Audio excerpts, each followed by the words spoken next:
Now, and as so often, people are ahead of governments on this. Polling here in the UK found that 2/3 of adults think the government should prioritise the health and well-being of citizens over GDP growth.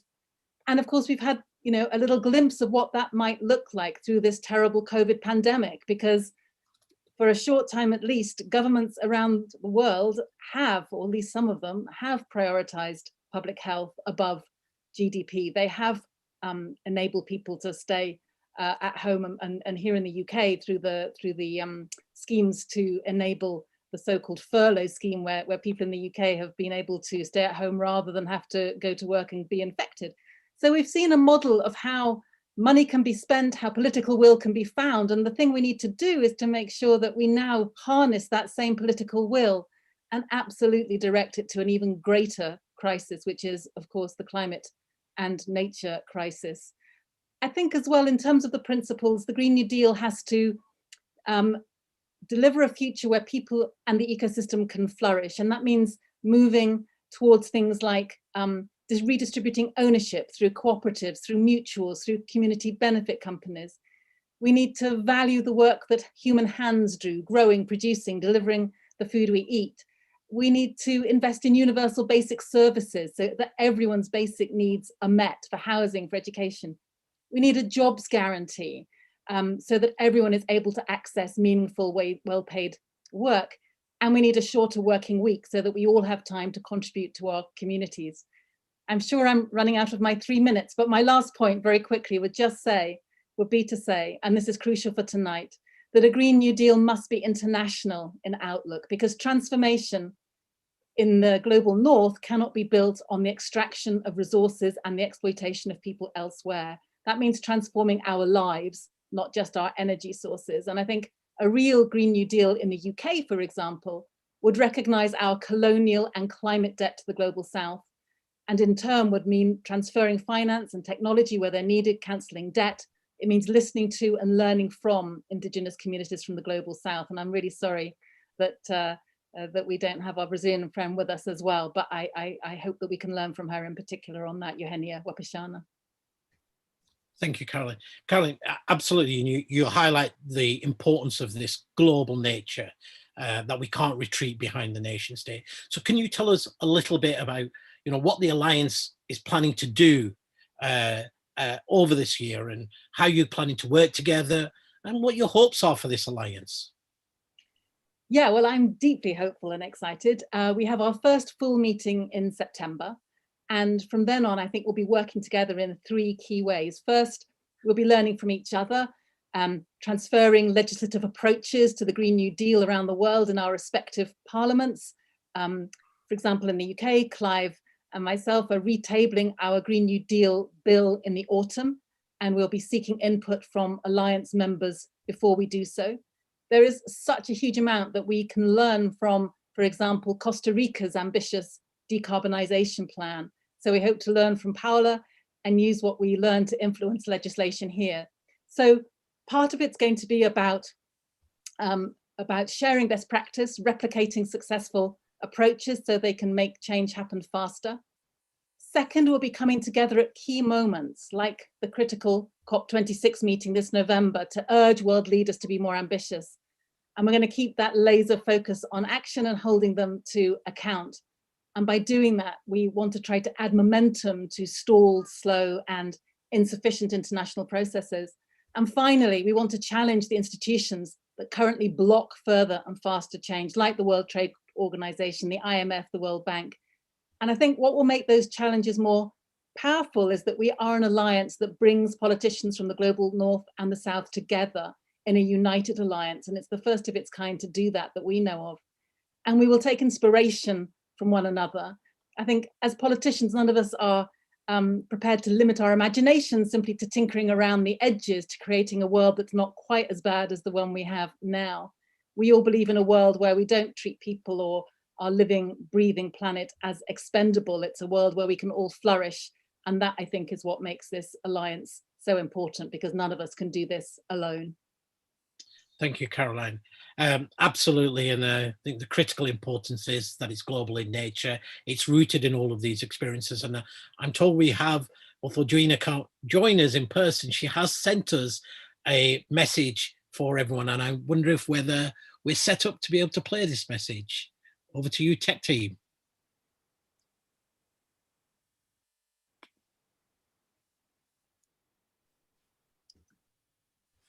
Olá, sou Joena Wapichana, primeira mulher indígena eleita, deputada federal na história do Brasil. Também fui a primeira mulher advogada indígena formada pela Universidade Federal de Roraima.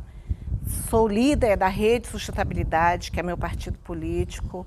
Também coordeno a Frente Parlamentar Mista em Defesa dos Direitos dos Povos Indígenas, os quais compõem 219 deputados e deputadas federais e mais 27 senadores. Esse é um conjunto da Frente Parlamentar. Venho atuando na defesa dos direitos coletivos dos povos indígenas, pelo meio ambiente, pelos direitos sociais, direitos humanos, desde muito cedo, desde muito jovem, junto ao Conselho Indígena de Roraima, uma das principais organizações indígenas do Brasil, da Amazônia. E tenho feito esse trabalho porque entendo que é preciso que haja responsabilidade de todos para um novo Acordo Verde. Por isso que estou entrando na aliança, para somar essa minha atuação agora como parlamentar, para que haja uma contribuição nos processos legislativos, na defesa dos direitos coletivos, seja ele meio ambiente, seja ele dos povos indígenas. Eu venho aqui justamente para fazer essa chamada que é importante para todos, cumprindo esse compromisso como cidadã, como indígena, como mulher, que é importante a gente somar essa luta juntos.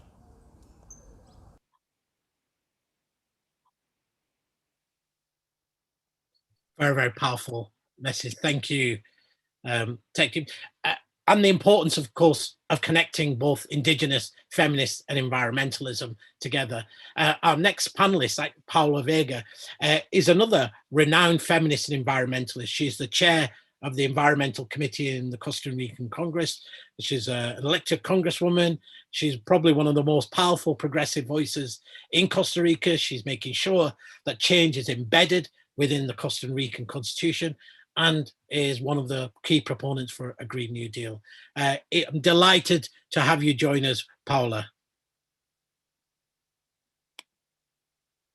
Hola, buenas noches, buenas tardes o buenos días, dependiendo de dónde se encuentren. Para mí es un placer estar aquí y también estoy muy emocionada de ver tantas voces poderosas sumándose a querer hacer un cambio ya, un cambio radical. Great. Paula, I have a couple of questions because Costa Rica is often held up as one of the countries that have taken a different path, that developed decarbonisation plans compatible with 1.5. Yet we've seen from the majority of the world, our economic and political systems continuing to fail, and yet governments are continuing on the same pathway. So what's enabled Costa Rica to do that? Bueno, lo primero que 3 minutos es bastante poco tiempo para contar la historia de Costa Rica, pero voy a hacer el máximo esfuerzo. En primer lugar, decir que no fue ni rápido ni fácil. No es que Costa Rica, desde la fundación de su república, fue un país con una vocación ambiental, sino que hay una serie de eventos paralelos que fueron confluyendo en lo que tenemos hoy. Una primera experiencia tiene que ver con el tema de la electricidad. Costa Rica apuesta por un modelo eléctrico solidario desde muy temprano, desde los años 30. De hecho, es de los primeros países del mundo en tener electricidad, pese a ser una nación subdesarrollada del tercer mundo. Y opta por utilizar los recursos naturales renovables. Entonces, la mayor parte de nuestra energía eléctrica viene del agua, energía hídrica. Costa Rica nunca pensó en tocar las fuentes de petróleo o combustibles no renovables, y esto nos ha generado que hoy día el 99% de nuestra matriz eléctrica es de fuentes renovables: agua, viento, sol, geotermia, etcétera. Entonces, esto ya marcó una gran diferencia con respecto a otros países que tienen un peso en la producción de electricidad. Sin embargo, en la parte de cobertura boscosa no siempre fue fácil. Para los años 70 teníamos muchos problemas de deforestación, y es ahí donde importantes voces del sector político, ambiental y demás se unen y comienzan a crear el sistema de áreas protegidas. Este sistema de áreas protegidas hoy nos garantiza un 25% del territorio nacional bajo algún régimen de protección y un 52% del país, o sea, más de la mitad, es bosque. Esto es importante. Sin embargo, creo que la clave del éxito en esto, bueno, y esta cobertura boscosa se da con un programa importante que se llama Pago por Servicios Ambientales. Se le pagaba a la gente, a los campesinos, a las comunidades por conservar, y esto se financiaba con un impuesto único a los combustibles. Se financia actualmente. Pero la clave del éxito fue anclar la sostenibilidad ambiental a un modelo de crecimiento económico. Costa Rica apostó por principal actividad al turismo, el turismo ecológico. Gente de todo el mundo viene a ver nuestras áreas protegidas y es un modelo bastante inclusivo. Cada divisa, cada dólar invertido en turismo en Costa Rica se reparte de una manera muy equitativa, pues el turista viene, compra en los restaurantes locales, compra artesanías, paga transporte a sus lugares donde se va a movilizar. Entonces es un modelo que ha resultado exitoso para todos. Esto fue parte de lo que sostiene el modelo costarricense, me parece, y que hoy nos deja una nación protegida. Sin embargo, tenemos retos, si es antes de avanzar, porque creo que ya me voy pasando de los 3 minutos. Si bien tenemos una gran conciencia ambiental que se ha construido a partir de ese emblema del turismo sostenible y de una nación ecológica, tanto así que las veces que se ha planteado minería o petróleo de alta escala ha sido frenado por la misma población en múltiples manifestaciones. Tenemos un gran reto en el sector transporte. En el sector transporte no hemos logrado sacar la tarea. Y todas estas maravillas que les cuento, en transporte el contraste es muy alto, pues no tenemos tren, no tenemos un sistema de sectorización de buses, no tenemos una flota vehicular limpia, y es ahí donde justamente hemos enfocado los esfuerzos de nuestro plan de descarbonización para los próximos 50 años.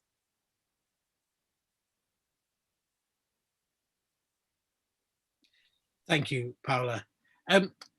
So you've turned what seems to be the impossible into the possible in Costa Rica with these decarbonisation plans, with the plans you've got in terms of reforestation. So what lesson, if you had to, I know it's really hard, in your 3 minutes, what lesson should the rest of the world take from Costa Rica? Bueno, lo primero, creo, hay que ser ambiciosos. Si algo ha tenido este país que es muy peculiar, es que pese a que somos una nación diminuta, que casi mucha parte del mundo no conoce y que cuesta encontrar en el mapa global, ha sido un país que siempre ha apostado en grande. Cuando dijimos desde 1800 vamos a prohibir la pena de muerte, lo hicimos. Cuando dijimos en la segunda mitad del siglo pasado vamos a prohibir el ejército para invertirlo en educación, lo hicimos. Y cuando dijimos vamos a hacer un país carbono neutralidad, lo hicimos y seguimos esa política. Entonces lo primero es ser ambiciosos independientemente del tamaño del Producto Interno Bruto o del grado de desarrollo del país. En segundo lugar, tener estrategias a largo plazo.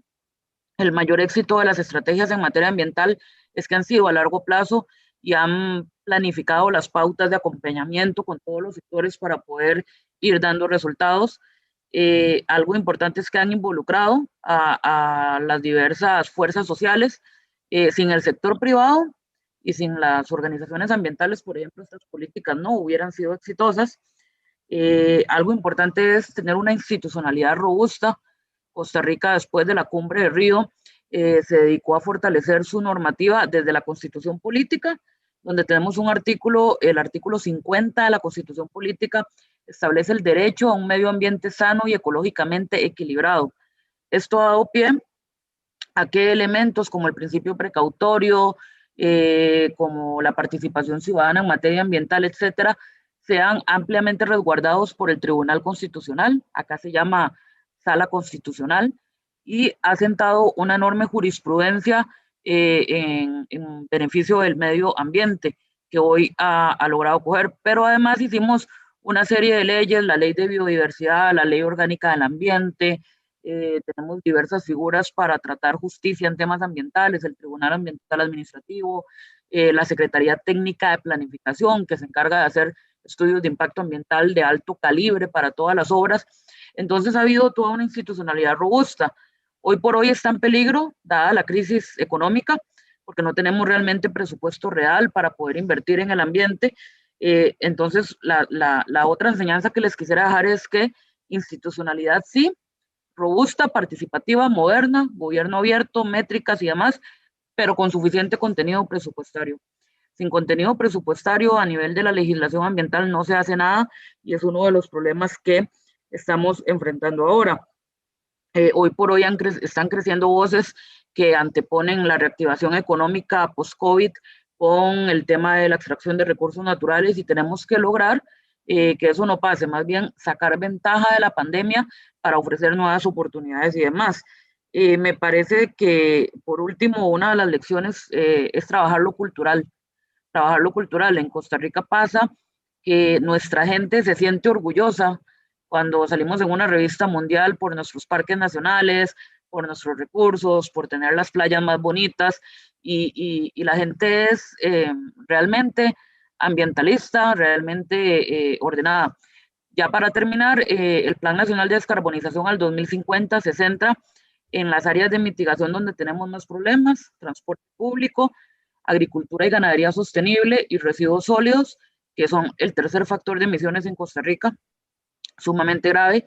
También habla de adaptación, especialmente por ser un país rodeado de costa y un país altamente vulnerable al cambio climático por su vocación agrícola. Y lo más importante es que establece a largo plazo estrategias para financiar la descarbonización. Una reforma fiscal verde, atracción de inversión en bonos verdes, etcétera, para poder ir generando recursos frescos de esta manera. Thank you, Paula. Really important points, and again, very critical as we head towards the COP. The issues of adaptation, the importance of climate finance, the sharing of technologies and resources. I'm delighted that we have Congresswoman Rashida Tlaib being able to join us. Again, one of the people who needs very little introduction. She is a member of the squad, but for many all around the world, she was a light in the darkness during the Trump years. She was one of the most powerful voices pushing for Trump's impeachment. In the US, I think there's been very, very few voices as powerful for justice, not only within the US, but also globally. And she's been a champion of the Green New Deal. She co-sponsored the Green New Deal bill, is a powerful voice for climate justice, of course, in the domestic arena, but also one of those connecting the domestic to the global. And she's really opened up, one of the people who's opened up the possibility of the US finally turning from being a climate laggard to hopefully giving us some hope at a global level. Rashida, I'm so glad you're able to join us. And I know you're really pressed for time, and we're very, very grateful for you stepping in at this very last moment. Oh, thank you so much, Asad. Peace to everyone. I am so thrilled to be with all of you. And I want to give you all a sense of, as you all talk about strong voices, it's really us speaking the truth about some of the injustices when it comes to our air, water, and land. But one of the things to know is, I've always said that part of the genius of the Green New Deal is that at its core, it's an organizing tool. It begins that really important conversation that continues to just be kind of left on the sideline and not really taken seriously. You all know in the United States, many advocates, others came to the United States Congress and said, introduce the Green New Deal resolution first. And they did it as more of a statement of principles in climate morals. And it has served as a guide for climate activists to rally around across the United States. We've given people time to understand and get used to the revolutionary ideas that we're talking about in the Green New Deal, like the economy serving the planet and not the other way around. While lawmakers develop the nuts and bolts of how these proposals work, we need to be speaking again in these terminologies. And so the Green New Deal, is for us is also moving a state of urgency. One of the things I've told Vice President at the time he was running for president, it was before he actually got elected president. So President Biden at that time, then Vice President, I said, I'm not probably going to be your favorite member of the United States Congress member because I have a different timeline, right? I think we all want the same thing, but I'm moving with a sense of urgency because I have the most polluted zip code in my state, in the state of Michigan. And, you know, my folks don't have another day, another hour, any time left in pushing forward so that they can have the kind of environmental justice that they need. And so by making big, bold demands, we are shifting that conversation, at least within our Democratic Party in the United States, towards bolder climate solutions. And I promise you that President Biden wouldn't be talking as much about climate and environmental justice and environmental racism were it not for the Green New Deal letting every politician know the standard against that they're being judged.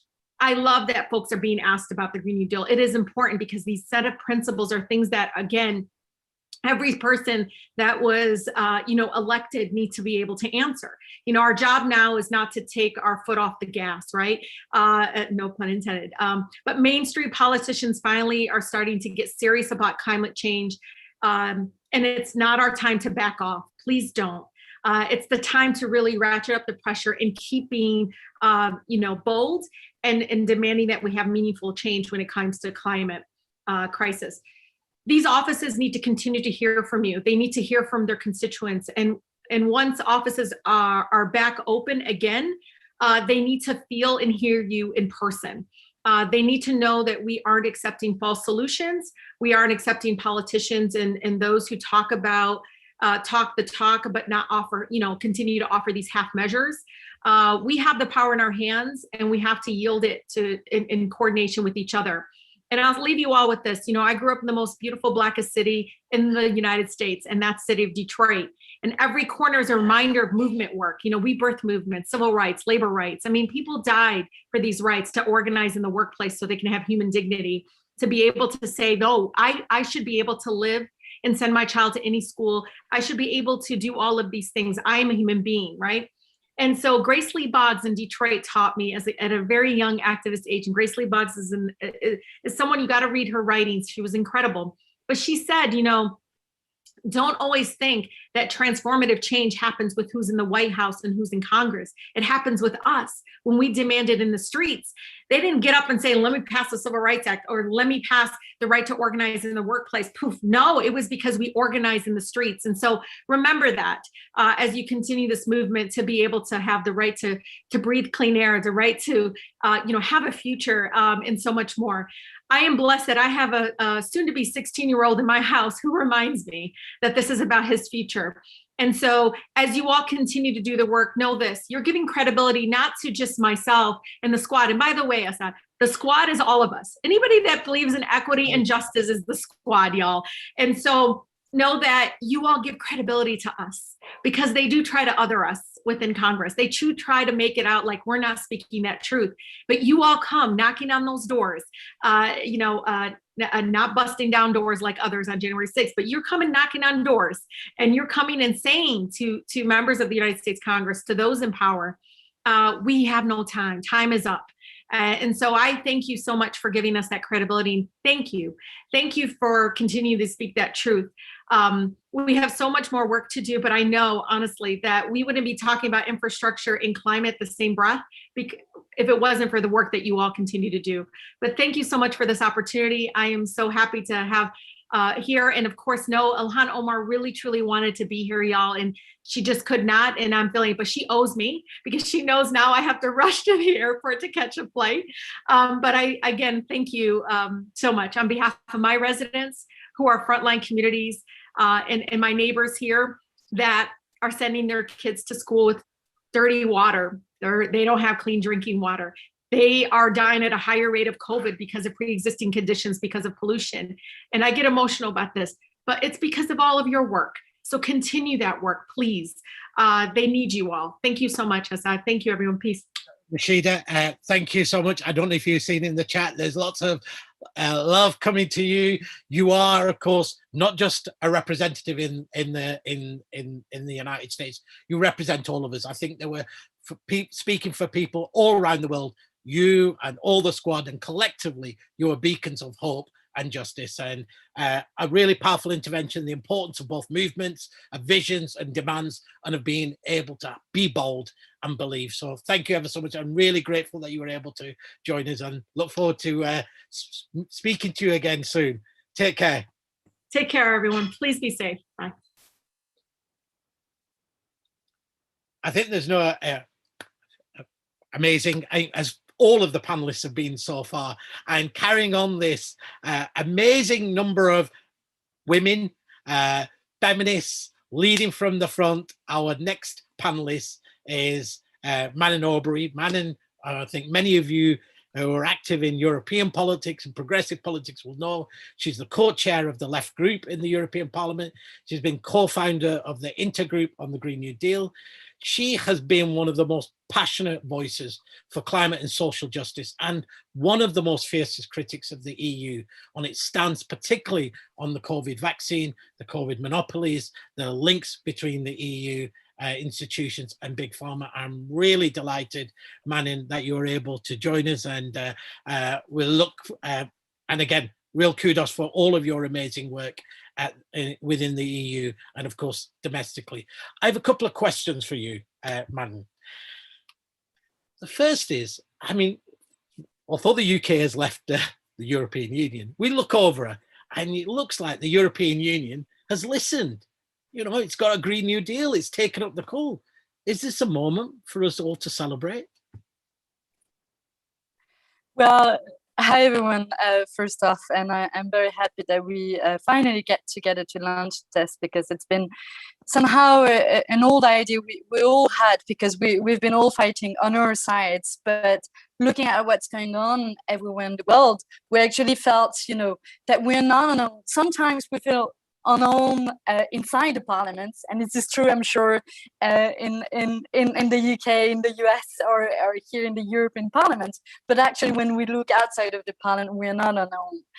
But it's true that if you listen to what the European Commission is saying, and you know, sometimes some folks in the US are telling me like, oh, it's great, the EU is finally moving, they're having an EU Green Deal. Well, first off, you might notice that they call it a EU Green Deal and not a Green New Deal. It's just because they're, you know, making a deal with all recipes. So for them, you know, moving on to address the climate urgencies is just with the old recipes that, you know, took us to that situation. So they're just viewing a Green Deal with the old free trade agreements that will just organize, you know, a great international market when you go in your supermarkets and whatever you buy has just been like 3 times around the world. That's just their model. They're keeping on also with the same agricultural intensive policy. So all in all, you know, they're never at any point questioning their policies, the very same policies that have taken us in literally destroying our environment. And it's true that they're having a Green Deal, but they're having an objective that doesn't meet the Paris Agreement. The objective for the EU is minus 55% by 2030. And if we want to meet the Paris Agreement, we would need minus 65%. So we're not even there. Plus they're, you know, they're so inventive that they managed to change the methodology, that in the end, it's not even minus 55%, it's minus 52.8%. And as I said earlier, they intend to do this with the same old recipe. So they won't even manage to reach that objective. So the reason why we're doing this as well, you know, from the 2 sides of the Atlantic, from the north to the south, and from different parts of the world, is just to say, we're facing a very same challenge all across the globe. And we need to address it collectively, but with a breakthrough, with the old recipes, the old same economic model that is just destroying both the planet, but also workers, and the inequality crisis and the climate crisis are the 2 sides of the same coin. And that's what we're trying to address currently in the European Parliament, also saying the truth about the fake Green Deal that the European Union is currently putting in place. That leads me on to my next question, because you look around some of these Green New Deal frameworks, and you're right, there's been a lot of co-option of language by various institutions, and they call themselves various frameworks. What's interesting is the failure to look at or deal with the global economy. and especially around finance and taxation, which, as we heard from Paula, are really critical. Where is the finance? Where are the resources? I wonder if you could tell, I know you've been a very key, sort of a key advocate and very vocal on this. What is the change that we should be demanding, particularly on taxation and finance? Yes, for me, that's the key question, is who's going to pay the price of the transition? And if you look at what they're doing currently, they want to put the bill of the climate transition on the poorest, while they are the least responsible of the crisis. We know the 10 richest people in the world are responsible of half of the CO2 emissions, yet they want the poorest to be paying that crisis. And what we've learned and seen in France, for those who followed, is the Yellow Vest movement. And the Yellow Vest movement was all about this. And people going down in the street with their yellow vests when they increased the price of the fuel for people taking their car was not that they don't want to change their model. It was not that they don't want to, they want to keep taking the car forever. It's just like, it's not up to them to pay for this crisis. They need to be provided for alternative. This has a cost, and we should ask the polluters, the heaviest polluters, to pay for it rather than the poorest. So that's why one of the key fight for me is how do we fund a Green New Deal, and how do we make sure that it's progressive? And before being elected, quite recently, actually only 2 years ago, I was working for the NGO Oxfam, mostly on fighting tax dodging and inequalities. And that's here when I'm saying inequalities and climate are the two sides of the same coin. And that's why I think our coalition should also take very seriously the fight against tax havens, against tax dodging. And we have momentum at the moment with the ongoing debate with a minimum level of taxation at the global level. Well, the consensus now seems to be around 15%. That is very low, very close to Ireland. That is one of the most important tax haven in the world. And that includes a lot of loopholes, and that might end up in just lowering sort of harmonization, but the lower harmonization of the level of taxation of big multinationals, when we know those big multinationals, Amazon, Facebook, and all others, all the ones that are using tax havens, all the ones that are not paying their fair share of taxes, and all the ones that are polluting the most. So I think a big chunk of a fight all across the globe, once again, from the US to Europe, from Costa Rica to Marshall Islands, is to take to another level the fight against tax havens and tax dodging. And that's why we're fighting for a minimum level of taxation that is high enough to make sure we get the funds to invest, into renewable energies, to invest into a new model of agriculture, to invest into I'm looking for the English word now, to invest into the isolation for housing. All of this costs money, but the good news is, one, that we do have the money if we get to the people who have the most. Second good news is that it will create millions of jobs. And I'll stop there. That's why the model that we're proposing is a radical alternative model, but the one that can save us from those two crises, inequalities and climate change. And hopefully we'll be able, from the different sides of the world, to push this policies through, whether it's at regional and national level, and ideally and hopefully address those challenges in front of us, because I'm part of that generation that will definitely suffer the impact of climate change. And I'm thinking about even the next generation, and I'm not sure the world we're going to leave them. So I want to make sure we'll leave them a world that is fair, equal, but also in which all of us can live and don't suffer from the climate change impacts. Brilliant. Thank you, Manon. And absolutely right. There's no lack of resources. We've just spent close to 13 trillion on COVID responses. There is money always available. The question is the political will there to direct the money to the right places? And we know that wealth inequality is a huge issue, both within our own societies and across globally. And if we want to build the social license for the transformation that's needed, then it's not the poor who have to pay the price. And so that's a very, very critical part. And actually it leads me very much onto our final panelist, who is Clive Lewis. This Clive, as you know, is one of the most interesting Labour politicians around. He's served as a shadow business secretary. He's the shadow minister for sustainable economics, and of course, with Caroline Lucas, introduced first Green New Deal bill here in the UK in 2019. Clive, just building on what Manon was talking about there, and you've been particularly one of the most powerful and leading voices in the Labour movement, talking about this importance of this new internationalism and trying to make clear this links between the climate crisis and the fight against inequality, both at a national level and globally. I wonder if you could maybe tell a little bit more, what is this new internationalism we need?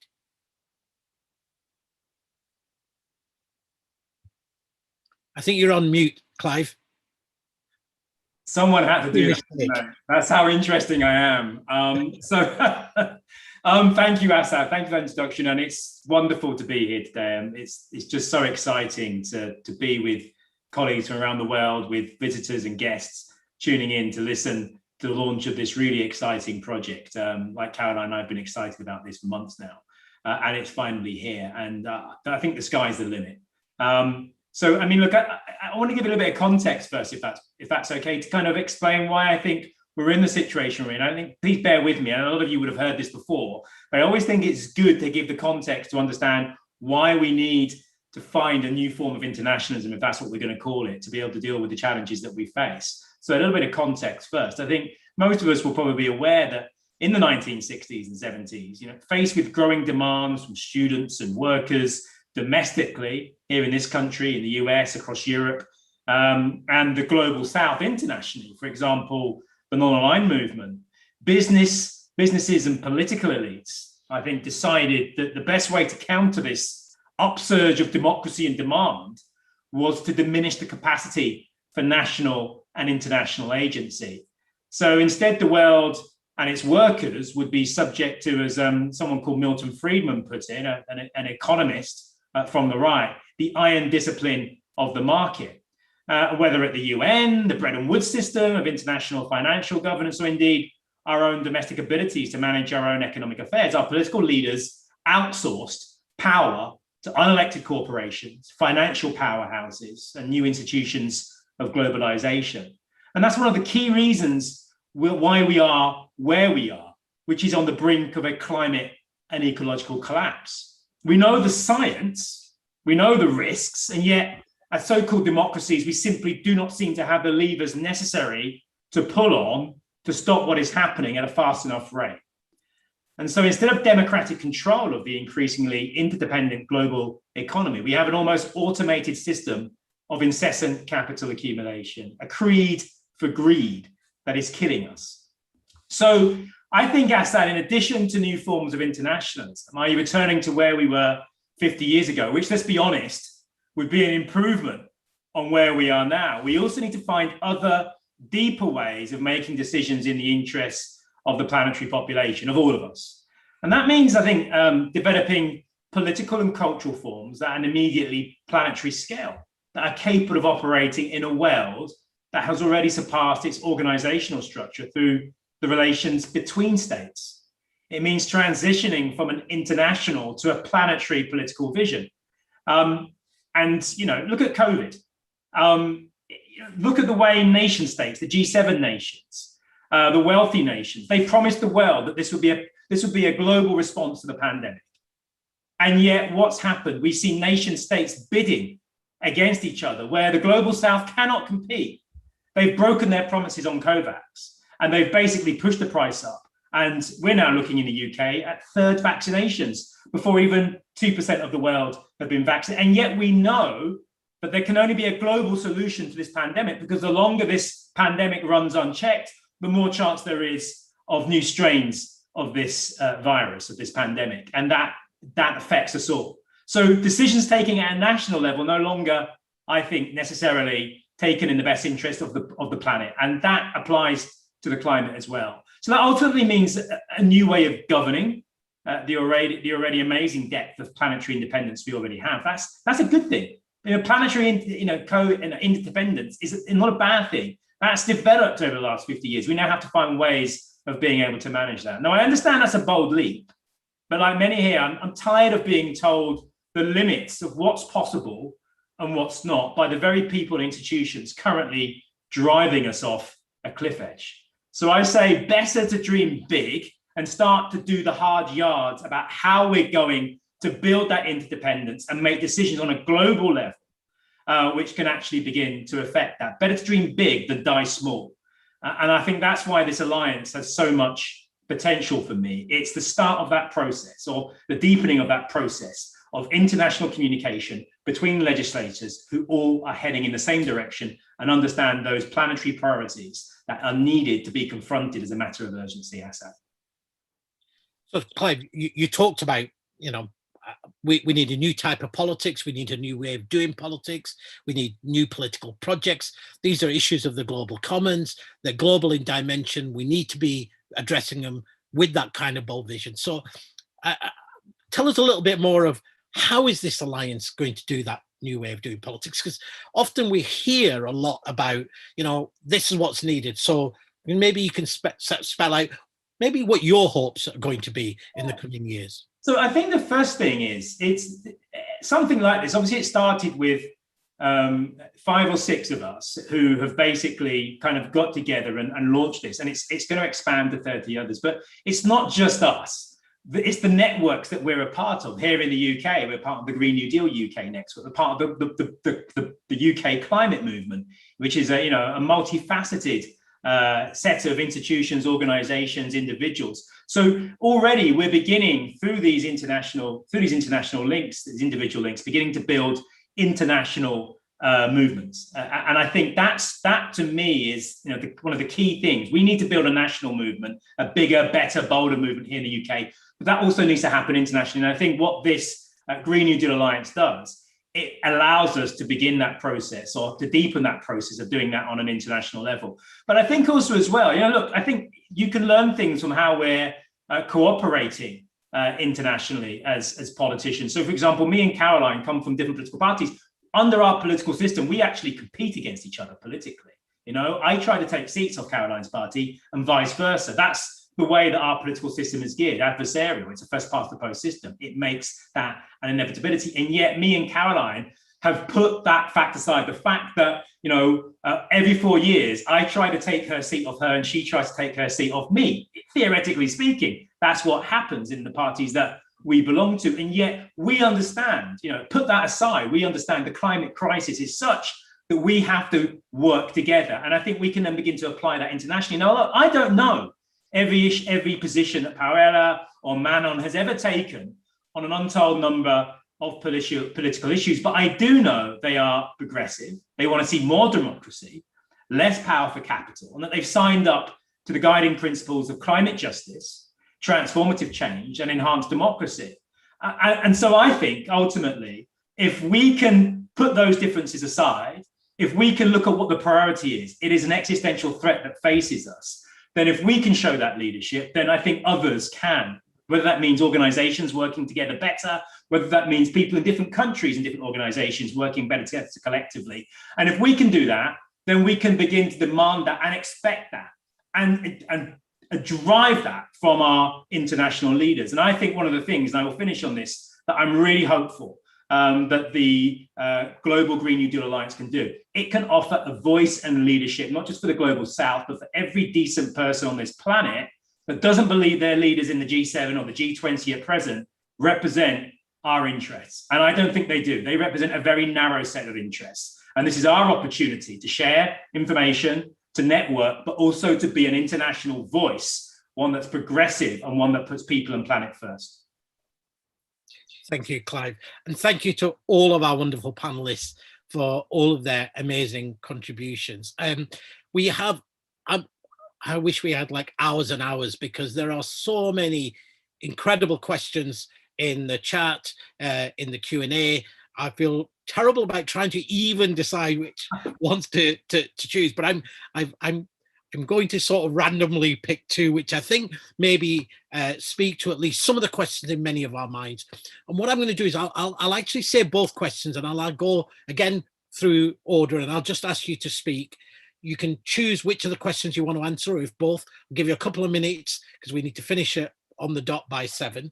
So we've got a question from Benita. She says, so what can people do who are on this call, right? We've got hundreds of people on this call, hundreds more watching on YouTube. How can their efforts help support the Alliance and lead to action and not just more words?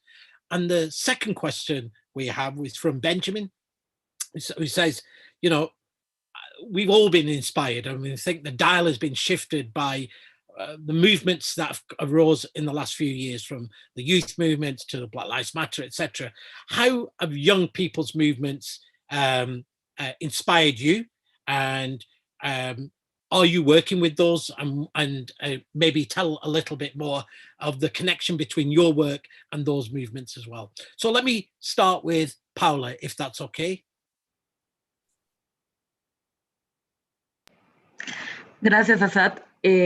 Bueno, primero contesto la segunda pregunta. Los movimientos de jóvenes nos inspiran absolutamente. Quiero citar una frase hermosa de mayo del 68, durante las protestas en el 68 en París, en Francia. El movimiento hizo un graffiti en las paredes de París que decía: somos demasiado jóvenes para esperar. Y creo que esa es la frase que resume justamente a estas nuevas generaciones que no esperan que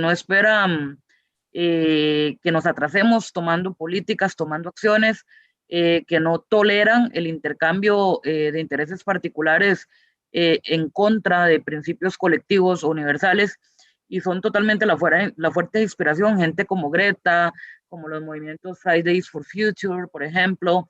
Realmente nos ponen los pies en la tierra de por quién estamos luchando y qué es lo que hay que hacer. Es importante. ¿Cómo apoyar a la alianza? Bueno, yo creo que en este momento hay grandes retos. Hay un gran reto de volver a colocar a la ciencia, la urgencia climática en el centro. Si bien estaba difícil antes de la pandemia, con la pandemia otra vez el tema de cambio climático pasó a segundo plano y a mucha gente se le ha olvidado que la emergencia climática ya hay que recordarlo, hay que ser incisivos, hay que visibilizar lo que está pasando, como las olas de calor que tuvimos hace 2 semanas, por ejemplo, en Canadá, etcétera. Hay que asociarlo. Creo que hay un reto común en el que nos pueden ayudar las organizaciones, y es diseñar lenguajes particulares para hablar de cambio climático. No es lo mismo llegarle a hablar de cambio climático a una mujer rural de la costa que le urge conseguir alimento para sus hijos, que a una persona privilegiada de la zona urbana. No es lo mismo hablar de cambio climático con un agricultor que con una persona que depende del transporte público. Entonces, lograr primero quitarles el lenguaje técnico al cambio climático y hablar de diversos idiomas y sensibilidades para que la gente pueda entender cómo le afecta directamente el cambio climático y cómo es un beneficio que se sume a la acción climática. Pero también en otro que nos pueden ayudar es exigiéndonos a los políticos y a las políticas. En mi país pasa, y me imagino que pasará en Inglaterra, en Francia y en todos los países, en elecciones y durante campaña, todos los políticos son ecologistas. Todos quieren defender el medio ambiente, todos creen en el cambio climático, pero a la hora de la verdad, y ya cuando están ocupando su puesto, se olvidan del tema climático y es el primer tema que pasa a ser secundario. Entonces, exigirle a los políticos de la misma manera en que los grupos de poder económicos le exigen a los políticos con otros temas es fundamental. Ahora, en la época de redes sociales, es pertinente eso. Entonces, nos pueden ayudar sumando su voz, siendo exigentes, ayudándonos a transformar los lenguajes para hablar de cambio climático y desarrollando una comunicación más empática. Thank you, Paula. I'm very conscious of time and terrible chairing. The clock's ticking, so I am going to look at all of the panelists. Please we can probably go a couple of minutes over, and thank you to the patience of our interpreters who are doing an amazing job. Caroline. Okay, very fast. In terms of youth movements, they have been just so inspirational, and in a very real way, you know, they put down the challenge to politicians in terms of telling the truth, in terms of having the science that is the right science that would direct the action that we need.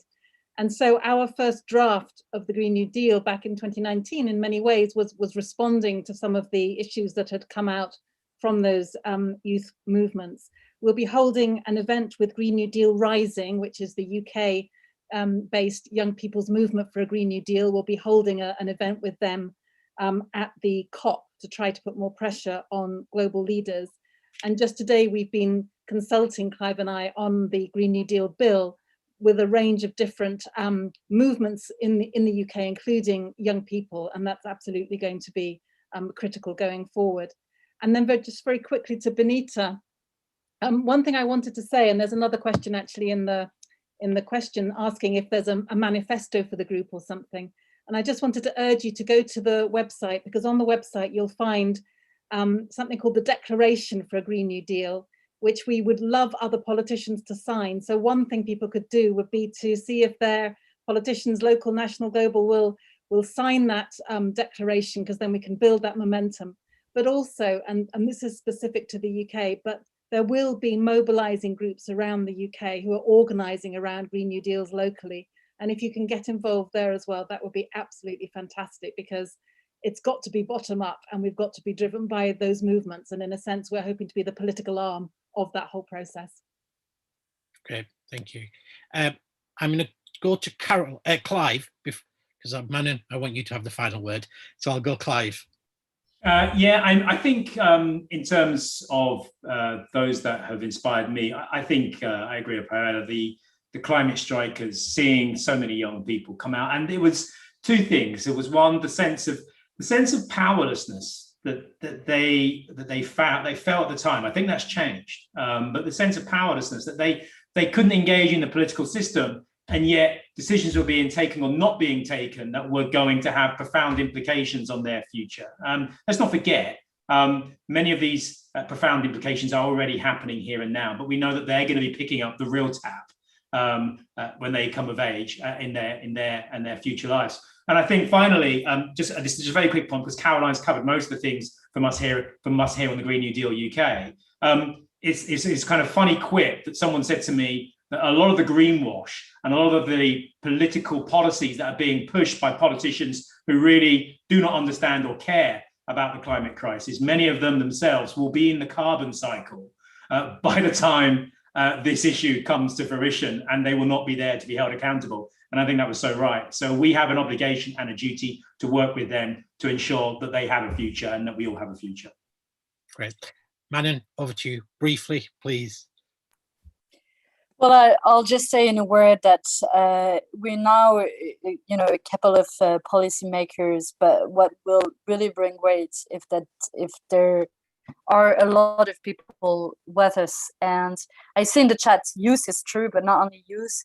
I'm part of that generation, was entering into the parliament, thinking that some people have been spending a lot of time there in the parliament and not seeing how the planet has been damaged and has been changing as a result of climate change. So we need more of those people. So clearly, we do hope that also at very key moments, when national bills or when key policies will be debated and voted, that we can also get some support and get the pressure from outside of the parliament. That's because that's only when we manage to destroy those walls that exist between the life of politics and the daily life of people that should be the same, but sometimes there are those fake walls. So we need the mobilization of everyone to manage to take those walls down.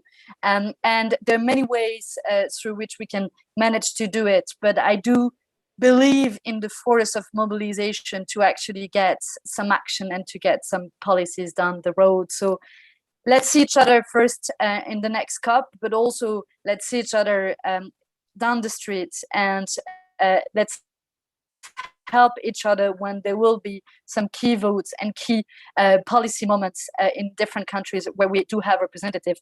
And let's help us also to get some more politicians on board, because the more will be, of course, the more impacts we'll have.